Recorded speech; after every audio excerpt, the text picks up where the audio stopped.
रेखाएं और कोण यानी लाइन्स एंड एंगल्स के इस वीडियो में आपका स्वागत है। पिछले वीडियो में हमने समांतर रेखाओं और तिर्यक रेखा के कुछ गुणधर्मों पर चर्चा की। आज हम एक ही रेखा के समांतर रेखाओं के गुणधर्मों पर चर्चा करेंगे। दोस्तों, शुरुआत हम एक प्रश्न से करते हैं। यदि एक ही रेखा दो रेखाओं के समांतर है, यानी रेखा P रेखा Q के समांतर है और रेखा P रेखा R के भी समांतर है, तो क्या रेखा Q और रेखा R भी समांतर होंगी?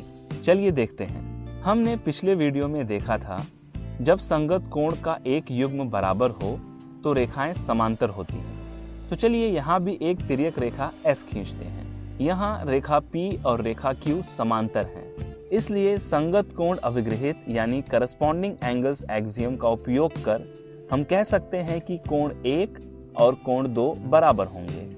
और यहाँ पर P और R भी समांतर हैं, इसलिए कोण 1 और कोण 3 बराबर होंगे। दोनों कथनों को देखते हुए हम कह सकते हैं कि कोण 2 और कोण 3 भी बराबर होंगे। दोस्तों, ध्यान दीजिए, ये तिर्यक रेखा S द्वारा रेखाओं P और R के साथ बनाए गए संगत कोण हैं। यहाँ संगत कोण अभिग्रहित के विलोम का उपयोग कर हम कह सकते हैं कि यह दोनों रेखाएं यानी रेखा Q और रेखा R भी समांतर होंगी। इस परिणाम को हम एक प्रमेय के रूप में इस प्रकार व्यक्त कर सकते हैं कि वे रेखाएं जो एक रेखा के समांतर हों, परस्पर समांतर होती हैं। क्या हम यह नियम दो से अधिक रेखाओं पर भी लागू कर सकते हैं?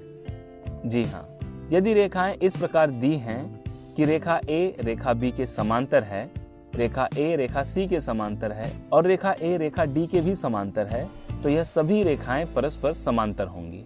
वीडियो पॉज करके आप इसे सिद्ध करने का प्रयास कर सकते हैं। दोस्तों, इस आकृति को देखिए। इसमें रेखा AB और रेखा MN समांतर रेखा है। क्या आप कोण OPC का मान ज्ञात कर सकते हैं? कैसे?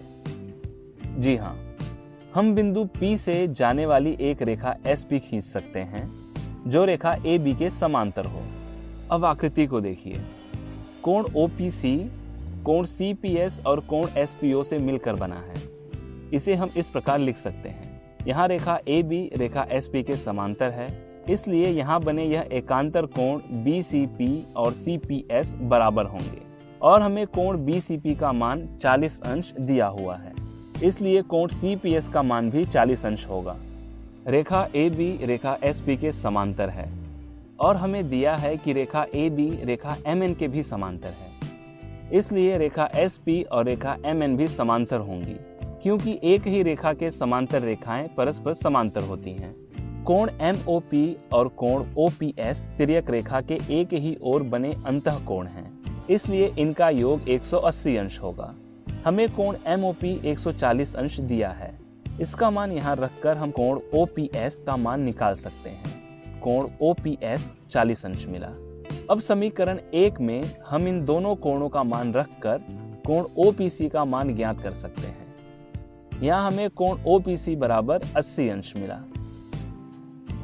इस सत्र में बस इतना ही। आज हमने एक ही रेखा के समांतर रेखाओं के गुणधर्मों पर चर्चा की।